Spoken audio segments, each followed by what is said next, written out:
세아베스틸 군산공장에서 중대재해처벌법 시행 이후 5명이 숨지면서 검찰이 대표 2명에 대해 영장을 청구했습니다. 검찰은 사고가 잇따라 재발 우려가 크다며 신병 확보에 나선 건데요. 두 대표에 대한 법원의 영장 실질 심사가 이뤄지면 수사에 속도가 붙을 것으로 전망됩니다. 모영숙 기자입니다. 철강 제조업체인 세아베스틸 군산공장. 지난 2022년 5월 50대 노동자가 공장 안에서 16톤급 지게차에 깔려 숨지고 넉 달 뒤에는 한 하청업체 노동자가 철강과 차량 사이에 끼어 숨졌습니다.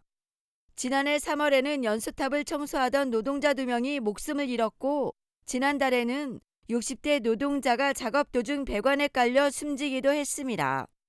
중대재해처벌법이 시행된 이후 숨진 노동자는 모두 5명. 이 사건을 수사하고 있는 검찰이 대표와 공장장 2명에 대해 법원에 각각 구속영장을 청구했습니다.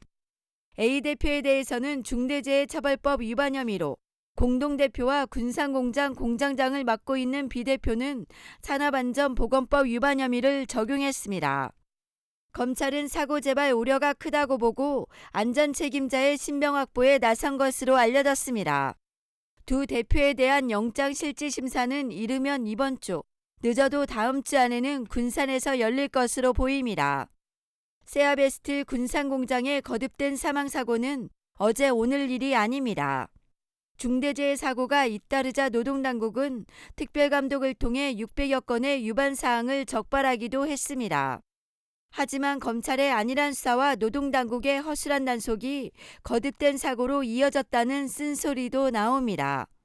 중대재해처벌법이 발효되고 나서 전국에서 구속 처벌되는 경우가 지금까지 약 3년 차 되는데 2건 정도밖에 이루어지지 않았었고 그렇게 하면서 중대재해처벌법 자체가 무력화되는 것 아니냐, 있으나마나 한 것 아니냐. 사망사고가 끊이질 않는 세아베스틸. 두 대표에 대한 영장이 청구된 가운데 수사의 속도가 붙을 것으로 보입니다. KCN 모영숙입니다.